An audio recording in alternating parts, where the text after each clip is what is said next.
Dice che non siamo sicuri di che sotto arrivava Leone 4 i corsi erano Roma. Allora è vero che siamo già a un Medioevo ben attaccato, siamo già al IX secolo, ma qui possiamo ritrovare i corsi di maniera sicura in giro a famosa città e fortificazione che l'ha fatto costruire il Papa Leone 4.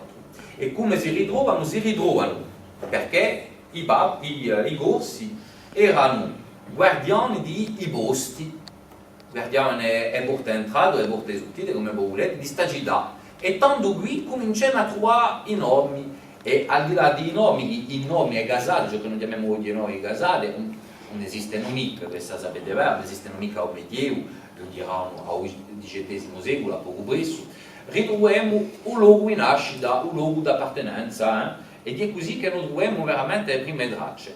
E questo muro che voi vedete qui è ciò che ferma di più solido di questa città leonina, è un luogo che è stato assai contato dai romanzi, nei film, eccetera, di un famoso passetto, il passetto di Borgo, che va da un palazzo apostolico, quindi dove sta il Papa, dove dorme il Papa, fino a Castel Sant'Angelo, e sarebbe stato forse un luogo per scappare in caso che il Papa sia attaccato. Vabbè.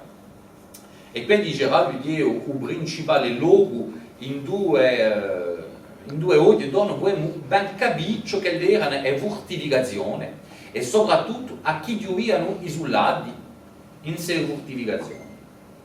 Allora ecco qui voi rideva che è una specie di corse dove devono passare il Papa, eccetera, dove dopo chi dà il più prestamente possibile il famoso palazzo apostolico.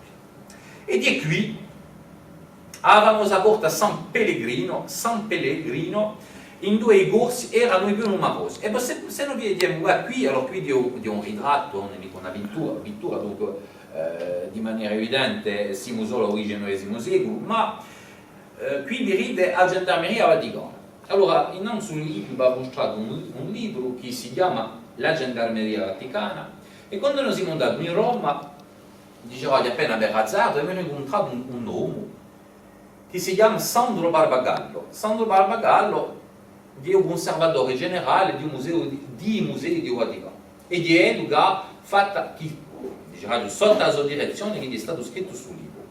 E ci conta, perché siamo stati in contatto, sono sempre in contatto qua, ci conta che finalmente di tutti ciò che noi avanzavamo, di tutte le ipotesi che noi diciamo, a giovane anche l'origine di corsi nella Gendarmeria Vaticana, o vista in un'altra maniera, la Gendarmeria Vaticana diceva che è veramente stata creata di corsi.